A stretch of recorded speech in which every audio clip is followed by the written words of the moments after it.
Hey everybody, it's Matt from Eastwood. We're here in the Eastwood garage doing another live tech session. For you guys that haven't watched one of these before, we want them to be as interactive as possible. So we want you guys to log on, ask questions about the topic we have today, share it with your friends so more people know that we're doing these, and hopefully we can educate more people. If you haven't watched one of these before, we have Randy over here that does a lot of our videos, that is answering live tech questions for you guys in the chat. And if there's any questions that he thinks we should answer on camera, he'll shoot them over to me, and I'm happy to answer them on camera. So feel free to ask anything that you may have a question about the products or topic that we're covering. So today, what we're going to do is we're going to do a little bit of sheet metal shaping and forming today. I got a little piece of metal, some aluminum here. It's a 063 thickness, 5000 series aluminum. That we're going to make a little cafe style Fender out of. It's a good beginner project if you want to learn how to shape metal and understand how things react when you hammer on it. So aluminum, the only reason I chose that really is because it moves quicker. So we try to keep these videos, I try to keep them under an hour. And with working with steel, it takes a lot longer. You have to hit it a lot more, a lot harder. And so I chose aluminum today. This metal is not currently annealed. For what I'm doing, this cafe style Fender, they don't have a ton of curve to it. If this Fender was a lot longer and had a much heavier curve to it and a higher crown, real high crown in it, we may have to anneal it. And the process for annealing would be, one of the processes, the most common is, you can take oxyacetylene torch and you can use it on just acetylene and run over the part, basically putting soot on it and heating the metal up, and then you can turn your torch back to a soft flame and come back and burn the soot off. And what that does is the soot will burn off at about the same temperature that it takes to anneal the metal. If you haven't watched it before, there's a bunch of good videos on that on YouTube. But today this doesn't have any heavy shaping to it that's going to really require any annealing. It would make it work a little faster, but this should go pretty quickly. So I have my pattern cut out here. Roughly, the area that we're going to really be affecting is what I've traced out here. I left the metal larger than what I actually want it to be. We have some extra material to grab onto while we're working it. Because of this Fender's fairly small, if I cut this thing all the way down to exactly what we wanted, I'm going to be working on such a small area. It's difficult to hold the piece. We get it in the English, hold on to it and not get our fingers too close to the wheel. So I left some extra meat on here. The other reason this is good is if you are shaping the part, it gets a little, not quite exactly how you want, or it's not shaped exactly where you want. Sometimes you move the part around on your, if you have a buck, or on your vehicle, you know, in this case, over the tire, you may be able to adjust it slightly and it fits perfectly, and all you have to do is just mark your new lines and trim it off. But if you don't have that excess material, then you got to be dead on. There's no room for error. So I like to leave a little bit extra there. So I have our curved section here at the top. That would be the front and rear of the Fender. And I have roughly our lines where this would end up when we were done. So the first thing, there's a couple ways we could attack this. So the Fender, you know, of course, in the end, we want it to be curved across, over the top of the wheel, and we also want it to be curved side to side. So this piece, there's a couple ways you can attack it. You can either start by shrinking around the outside, which will kind of pull the ends down. You can start bending them over and shrinking them down, and as you do that, it's also going to pull the Fender around into the shape you want. And you can do that either with a shrinker stretcher, by hammering out tuck shrinks. There's a handful of different ways that you can do it. But then you're still, in the end, you're going to probably have to put it in the English wheel or in the sandbag, and you have to hammer it and bring the center up, because the center is just going to be flat then to give it some shape to it. So what I'm going to do is actually try and kill two birds with one. So I'm going to hammer in the center here and stretch it up about what we want with the hammer. And by doing that, you'll see what happens here, and it'll kind of kill two birds with one stone. So I'm going to take it over to sandbag. I have a handful of my favorite mallets. We offer the nylon mallets that come in a teardrop size. We also have a bunch that come in just these flat style. The teardrop size ones are really good for if you want to put some shape in the metal to stretch it out. By using this, you're hitting on a focused area and you're stretching the metal out, and it works really well. The flat ones can be used for hammering out. If you want to hammer out a tuck, if you want to just kind of lightly hammer on the metal to manipulate it, you can use these flat hammers to do that. We have a pretty wide range of them. I just picked a few that I may need today that I like to use, but you may find others that work better for you. So this area that I'm hitting, I want mainly the center to be raised up. So we can either use this hammer here that's pretty large, the largest one that we offer with the teardrop shape. And you got to be pretty accurate when we're hitting on the center. If I get too far out into the edges, we're going to start stretching the edges where they actually really need to be shrunk eventually. So I'm going to get the medium size one. And I'm going to focus mainly on this center area here. And my hammer kind of overlaps a good bit of that. So as long as I don't get too out of control with my hammering, I should be able to stay right around that center line and stretch it up. I may come back and just hammer on either side. The reason for using the sandbag is it has some give to it. So by doing that, it allows us to shape the metal much quicker and stretch it by hammering into it because it has a little bit of give, but it still supports the metal. So I'm going to work this center here.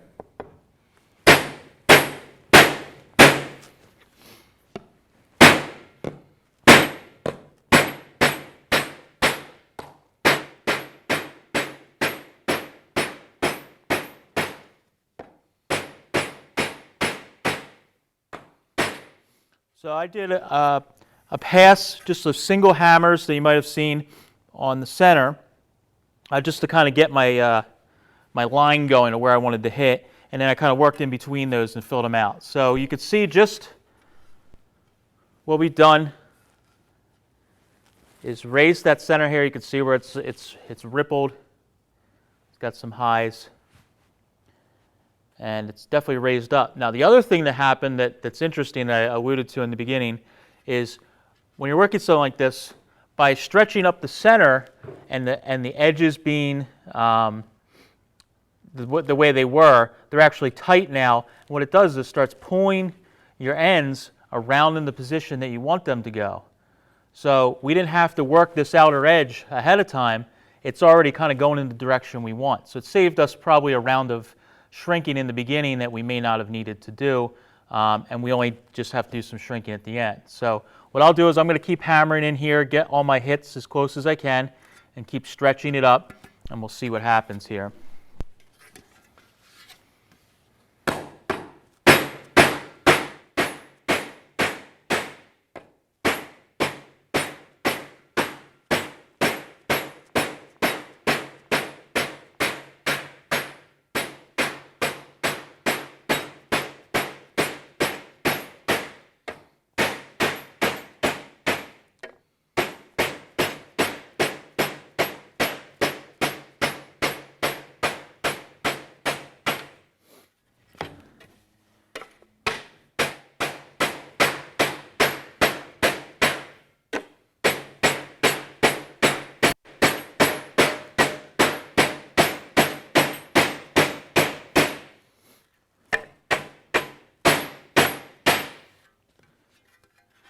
So you can see it's really starting to come around now, just by that little bit of hammering I did there. Of course, this is aluminum, so it does move a little quicker. If we had annealed this, I probably could have hit it even with less force and would have done the same thing. So you can see the shape we got. It's pretty good. So what we can do now is you see that there's these ripples that are in it. So basically, when we see these ripples here, that's telling us that there's too much metal in these areas where it's got this wavy potato chip look at the sides here. That's telling us where we need to shrink. So by hammering on this, we kind of got it raised up in the center, close to where we want. Now we can start shrinking here. It's going to shrink out this extra here. It's also going to start bringing it around a little bit.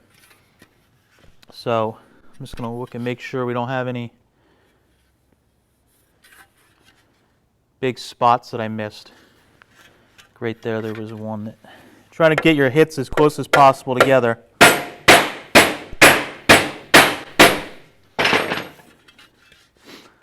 Just so we don't have any major lows when we start correcting everything.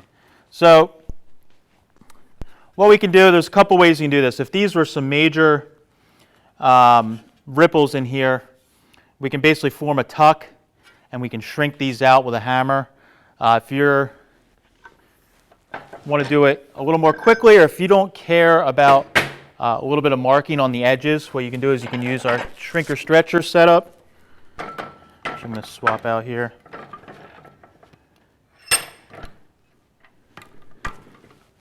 And you can shrink with this. Now this does put marking in it, so if this is something that's aluminum that you are going to polish, or any type of metal that you're going to polish and not use any filler or anything like that, or you don't want to do sanding on it, then you would have to do it with a hammer doing the tuck shrink method. This isn't anything currently crazy that we got to do yet, but I'll show you guys. Just to keep it under control here, we'll put in the shrinker. We'll just do a quick round of shrinking on this.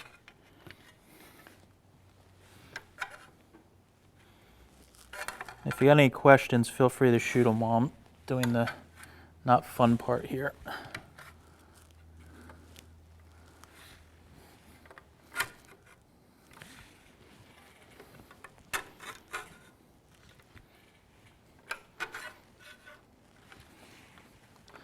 Do you have any questions while I'm... Yeah, I would like to know, are you copying Joe's pants style now? I see you got your pants rolled, or is that just because they're long? Cuffed? Yeah. I've been cuffing my pants for quite a long time. Oh, so Joe ripped you off? Yeah. Okay, I just thought No, actually, I think we're all ripping off the look from the 1950s, where cuffing your jeans was the thing. So. I just hadn't noticed. So I thought maybe... That's probably because these jeans are a little lighter. I thought maybe after looking at Joe for 3 years, you were like, I got to do that. No, I don't have a ponytail quite yet, so I'm not. That's a bun, not a ponytail. Oh. One's almost cool. That's true. Yeah, I didn't pick up my fashion sense from Joe. I'm not quite that cool, honestly.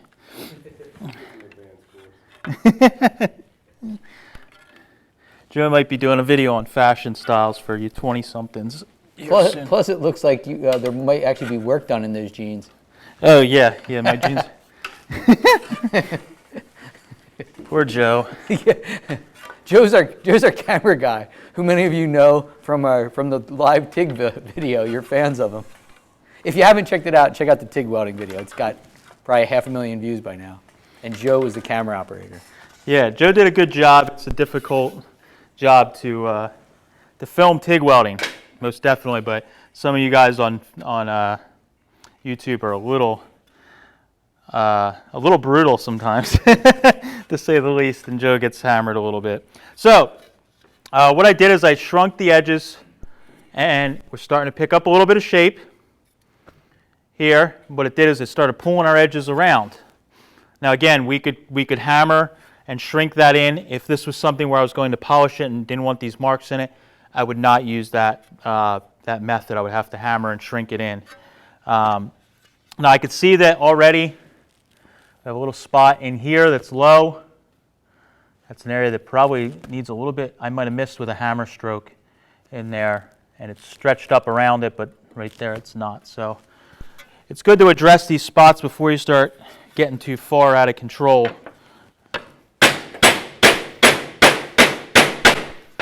Just to make sure it's kind of going the direction you want. So now what I'm going to do is I'm going to put a little bit more shape, I think, into this, just around these sides here to give it more of a fuller shape. I'm just kind of doing this as I please. But if we made a pattern on if we're trying to replicate something, of course we'd make a pattern and keep matching it to it. But if you're doing something custom like this, it's just whatever looks good to you and fits.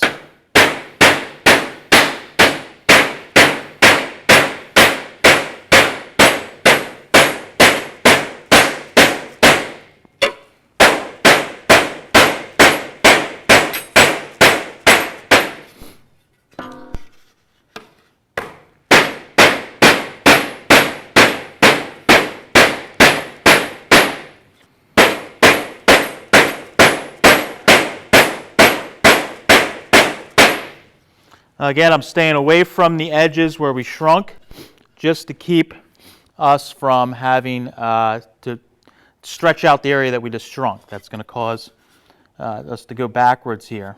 Now, let's see. We'll shrink this a little bit more to bring it around. And then we'll put this in here and show you how to smooth it out a little bit once we start getting it to come around a little bit. So you can see the majority of the tools we've used so far is, now I'm going to, before I go a little further, I'm going to start about, actually, let's make a mark here.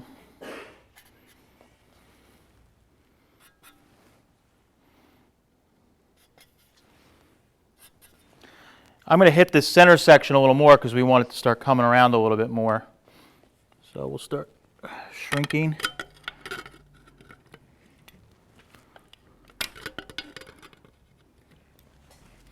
So those the marks from the shrinker stretcher, when you eventually want to remove them, that's going to be something you probably sand or file away those marks. Yes, yeah, the shrinker stretcher marks, they need to be mechanically removed. You could get some of them out with hammer and dolly work, but you do need to eventually sand it a little bit or file them off. Again, another good reason to leave extra material on here is these areas. You may end up trimming a good section of that off and not even using them. So I'll show you. When you get done there, Yes. a couple people, I know we do this every time. Can we get a close-up of the jaws showing the shrinking stretcher jaws? Oh, yeah, sure. People ask now. Yeah, we always get questions about how the shrinker stretcher works. Joe, if you want to come around here, I'll show that again. And this piece of aluminum, actually, we don't always show this, but this might be a good time to show that in a second with the... So the jaw is how the shrinker works. When you put the metal down in between the jaws. As you press down and pull together, it grabs the metal and it pulls it. And there's basically like serrated, there's like raised areas on this that grab the metal. And by grabbing the metal with those ridges, it helps lock it in, and then when you pull it together, it shrinks it together. When we do the stretch, it's the opposite thing. It actually pulls it apart. So you can see on this piece here, since I'm using the shrinker, you can see these edges where I'm shrinking, there's these little kind of like bunched up areas of metal. So that's what it's doing. Same as if you take paper or if you take like pizza dough and you push it together, it's going to bunch up.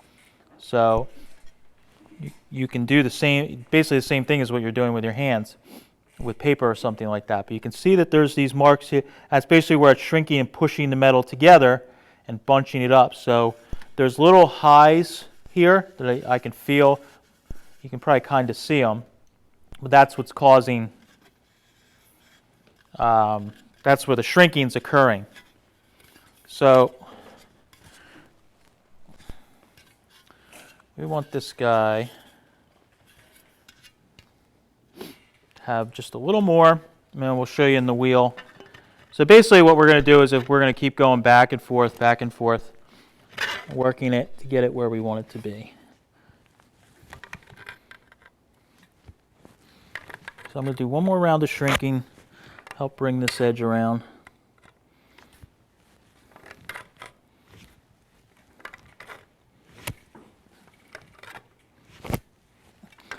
I'm trying to keep my pulls on the handle as consistent as I can. You can feel with the aluminum it moves a little easier, so you can actually feel it kind of move, and I basically am pulling until I feel it move and then letting off. And the only one tricky thing with aluminum is because it is softer, these jaws really grab on it. Sometimes you got to give it a little wiggle to get it to come around.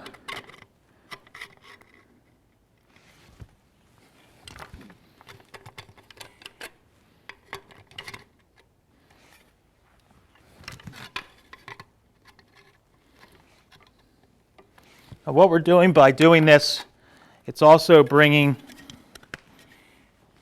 it around more this way, like we want, and it's also bringing the edges down some. So if we want to bring this front edge down some more, we can shrink some more in there and bring it down. But what I would do is probably test fit it. Start test fitting it here to see where you like it. And I'm going to put just a little more. I want a little more crown right here in the center. It's kind of flat in here. So right down the center line, I'm going to put a couple hammer marks. I'm probably going to use this small hammer here. I'm going to go right down the center there and try and just bring that center up because it just looks a little flat in the center.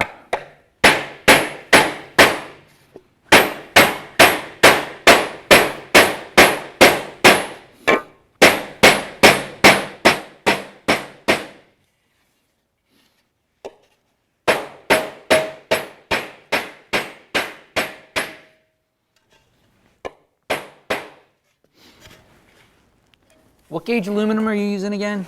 This is 063 is the thickness of aluminum that I'm using, which is pretty common for doing sheet metal shaping or fabrication. Depending on what your project is, you may go a little thinner, but that's a pretty good, that you can shape it, it'll move pretty well and it's not too heavy. So, you just see a couple spots where a little more. So you can see in this, oh, right there's a spot. You can kind of, it's a little easier for me because we got these lights so you guys can't really see. But the way they're shining, I can kind of turn the panel and look and see where it's flat. So in here we got a nice rounded shape, but out in here it's kind of flat. So I'll probably get a little bit more in there and then we'll start smoothing it out.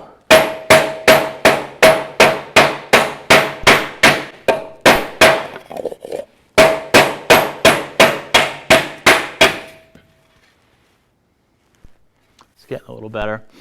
So now if you're doing something that's not too much of a curve, this is a pretty small piece, so one thing you can do is you can put in the wheel. This is going to be in the center here. We can probably get away with it, but one thing you can do is you can put in the wheel. I have our sharpest wheel that we offer, which I believe is a 5. And I have it pretty smooth, loose here at first. I'm just going to go a little bit more.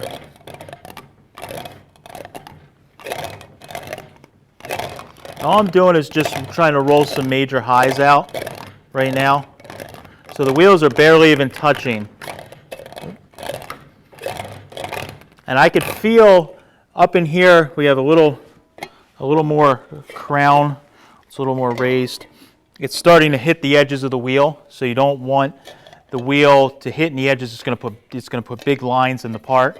Sometimes it's the nature of the beast. If you don't have a wheel that's quite the right crown, you may get that a little bit. You may be able to work around it.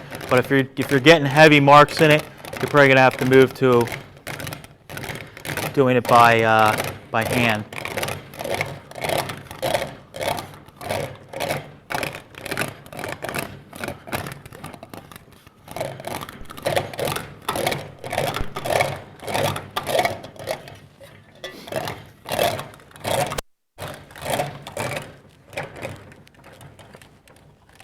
Now here I'm actually letting it release some of the, so on the ends here, I'm going to try and get you closer, sorry. So right here, got a little too much crown there. I might have just put an extra whack in there that we didn't need. I got too much crown. So if you want to just release it quickly, what you can do is put the wheel pretty loose and like this, and you can pull it out. So I got almost no pressure, and I'm just giving it a little bit of upward pressure, not a lot, and just pulling on it. And what that does is it's releasing that a little bit. So I'm just going to tear tighter and just releasing that. Now we can do it by hand too, but this is nice because you can follow what's already there and pull on it, and it kind of releases it the same. So I'm starting to smooth out the center just a little bit. I'm going to go just a little tighter here. And the wheels are still not, I don't know if you can see, Joe, that last part I did. The wheels were, there's quite a bit of gap in between there. But that's just so we can pull that little bit out there. So I'm going to go back just a little tighter here. And the wheels aren't really touching here too much, so we're not stretching. We're just using this to planish and smooth out what we did and kind of get us to see what's going on.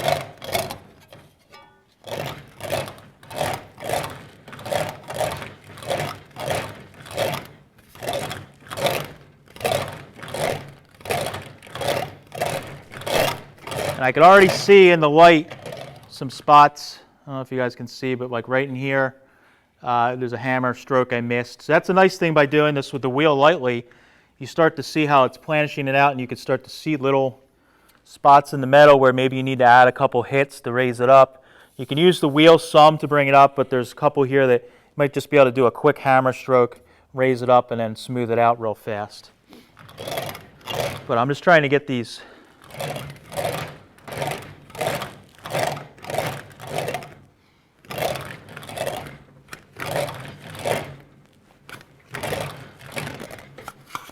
Now I want this edge to kind of come down a little more, so what I'm doing is pulling down on the part as I bring it down, like that. And by pulling down like that, what I'm doing is I'm just getting this edge here that was kind of going off like that. I'm getting it to start to come around a little more. You can see this one still doing that a little bit. We can do the same thing, but you can start pulling down a little bit as you go. And you're using that bottom wheel, you're kind of curving it around the wheel as you go. And we're just accentuating that curve that we already kind of established. And you can see here, there's a little bit of flat in there, so we'll need to raise that up as we go and fine-tune things. Just a little bit, it got flat from us pulling it through. So that's one method for smoothing it out. It's already a little bit smoother. I mean, we could definitely go much more smoother than that with the wheel, but I'll just show you that method. Another method is we can use just hand tools. So we'll take our shrinker stretcher out here. Show you smoothing it out a little bit. So we want to find something that has a curve that sort of matches what we're working on, if we can get in around this.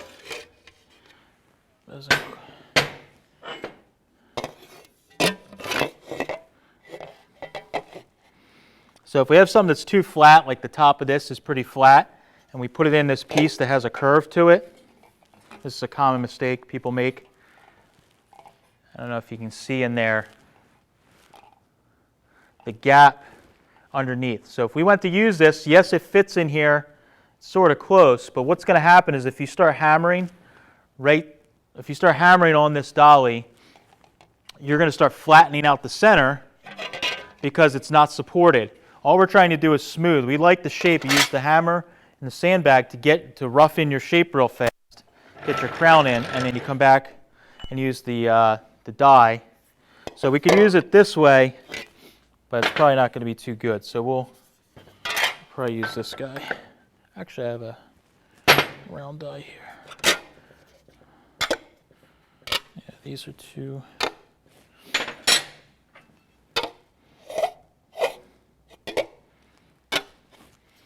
Yep, so I brought a few of these out because I wasn't quite sure what shape I was going to want.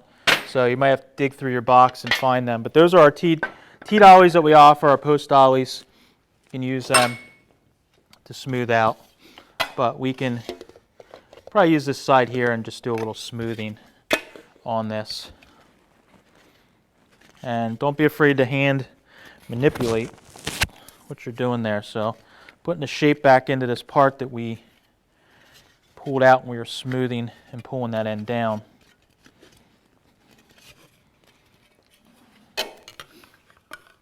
All right. So we have a slapper here you can use if you're using steel and aluminum. You just have to be more careful with how you hit. But you want to, you can do glancing blows.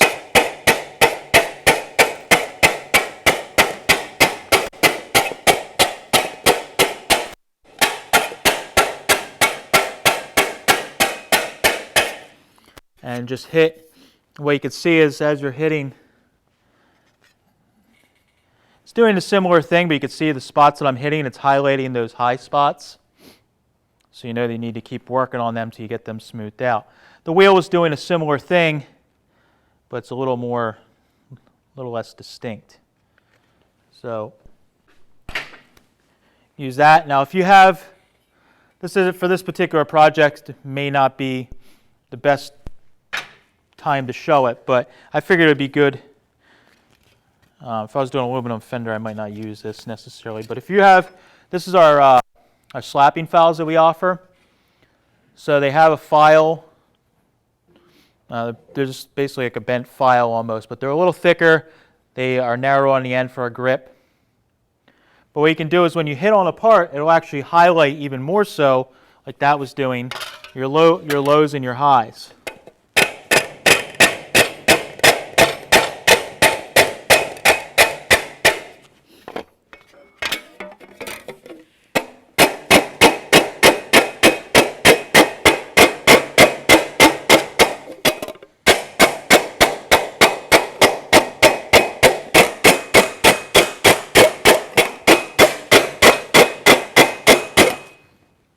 So I just did a little spot to show you. Now the downside is, of course, that's going to put some marks in it. So like I said, for this particular part, I'm just trying to show you some of the different tools you can use, but that's not necessarily what I would do over this whole fender. What I would be doing is using the English wheel for most of it, and for sections where it gets a little too tight, then we would go and use just hammer and dolly to smooth it out. I have this slapper that we actually used to sell. I don't know why we don't anymore. That's a note to somebody. But these leather slappers can work on aluminum. If we want to.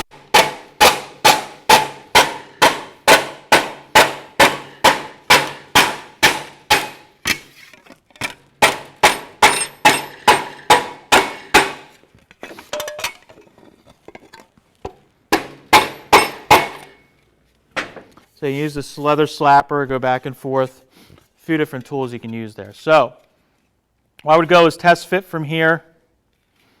Maybe we can get in the wheel a little more to smooth that out quickly. Do you guys have any questions before we're not going to get this to a mirror polished in an hour. Yeah, Bob here wants to know if it's going to be at a nice polish soon. Bob asked that. No, I'm kidding. No. I most of the questions have been fairly technical about. We're actually getting a lot of questions all of a sudden. Oh, so, cool. On all the stuff, but a lot of technical questions on what gauge metal everything forms and what the anvil dollies do. So. Okay, cool. Yeah, a lot of interest. Good. I'm glad to hear you guys are into this and asking these tech questions. And Rue T Customs says it's a great wheel. His buddy has one at his shop and he uses it and loves it. So sweet. Yeah, this. Yeah. So if you're out there, if you've used these, you post comments to let the other people know. Yeah. This. As far as benchtop wheels go, this is probably one of the better ones that you can get. That's inexpensive. A question we get quite often is does your wheel flex? Pretty much any English wheel has flex in it. 99% of them out there. They're actually designed, the original English wheels were designed with a little bit of flex in it. It helps you give a little bit of feel. Now this wheel, of course, isn't a giant cast wheel, so there is a little more flex than, say, a cast wheel, but it's also not $10,000. So you have to give and take. What are you building? What are you looking for? If you're coach building Ferraris and Maseratis, this may not be the wheel for you, but if you're a guy like me in a home shop, this is a good wheel. You can do a lot with it, and just like any of our products, you can grow and learn with it without a lot of investment in the product, which is really nice. So I'm just trying to. Now you could weld that one together to firm it up a little bit, right? 'Cause it's bolted. Yeah, you could definitely weld the wheel if you want to add a little bit of rigidity to it. Just the overall design, a fabricated wheel is going to flex a little more. Ozstar, who's always tuning in, wants to know, how much does it hurt when your fingers get stuck? I don't know if you're going to demo that later or not. Question is, how much do my fingers hurt when I get stuck in the wheel? The answer is I don't get them stuck in the wheel. Remember if he maybe he missed in the beginning, what I was saying is I always cut my pieces bigger than I need them to be. That's another great reason. If your part's bigger than you need it to be, you're going to be shaping in an area where your fingers shouldn't be. I mean, I'm not going to be grabbing the part all the way in the center like that. So if you're just starting out, definitely wear some gloves, or if you feel clumsy. I like either wearing some thin, like knit gloves, or like the kind that have a little bit of rubber on them, because you can feel. You can wear those, or I just, I don't always wear gloves depending on what I'm doing. If I'm doing a lot of shaping where I'm spending a lot of time at the wheel and hammering on stuff, most definitely I'll put some gloves on. For this quick demo today, I didn't throw any on, but if you're just starting out, definitely don't get them stuck. You got to try pretty hard to get them stuck in the wheel, though. But I know anything's possible. But I'm just working on this center section here real quick, try and smooth it out and show you guys how smooth you can get it on the wheel.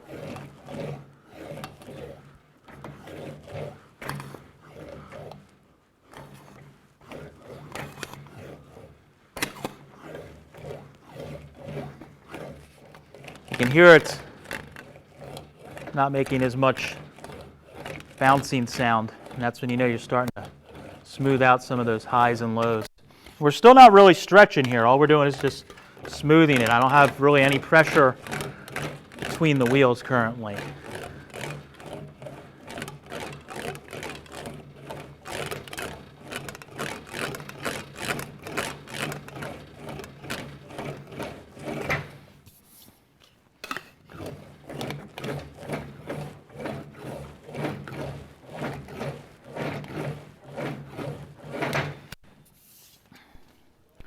Now I know somebody, that was probably a joke question, how long till it's going to be smooth, but you can see the difference just real quickly in me smoothing this out. It's not a mirror polish, but you can definitely see the lights in there, and a big difference compared to what it was in the beginning. Now I was only really working this center section here because I want this to, I would have to change and do it by hand all in this section here. We can probably slap these edges down a little more to get it tucked around. The ends here I let it open up so that the wheel didn't put marks, so you can definitely open the piece up and run it in the wheel, and then you can close it back up. There's nothing wrong with that. Just to get it in the wheel and get the shape that you want, you can do that. And since this is aluminum, pretty small part, we can definitely keep doing that. So from here, what I would do if we were finishing this, of course, test it on what you're building. But you can see just the shape that we have in this, just from a little bit of hammering, a lot of talking, and running on the English wheel. Did a little bit on the piece, on the oblong dolly there. But we started getting the shape coming in here, and then what I'll do is, from here, there's abrupt areas where the shrink and the stretch kind of come together, and it's a little abrupt. You got a line there. So what I would do is I would take the slapper and we would work our way up on the panel, just blending that in. So we put it on the part here, and we'd use the slapper just to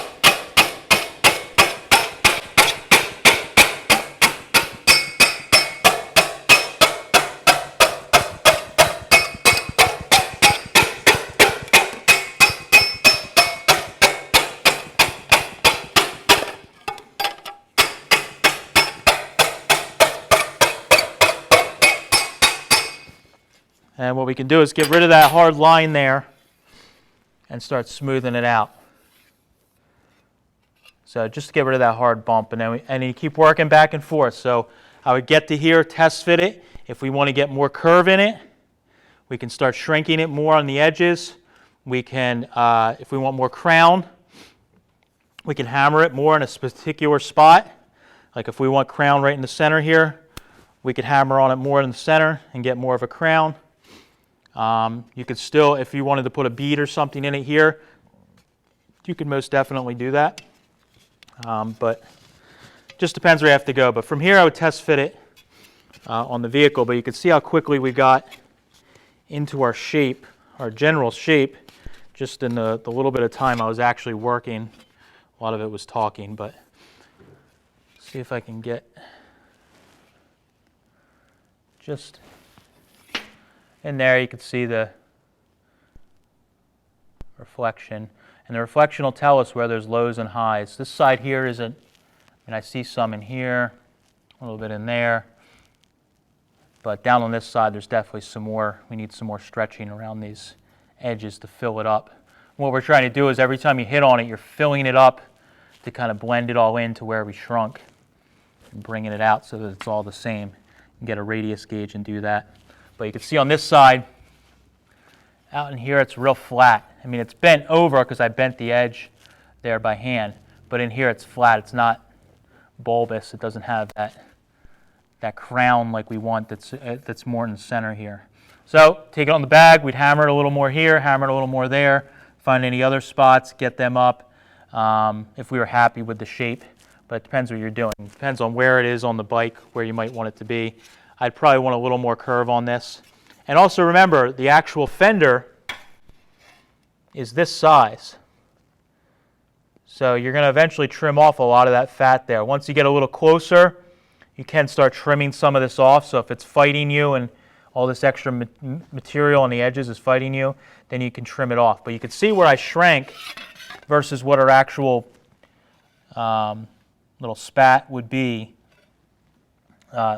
The stretch or the shrinker hardly even touched into the actual fender area, which is great. So in this instance, we were safe there. I added enough fat that we could use the shrinker, and we're going to cut that off and it won't make a difference, and we could still keep working this.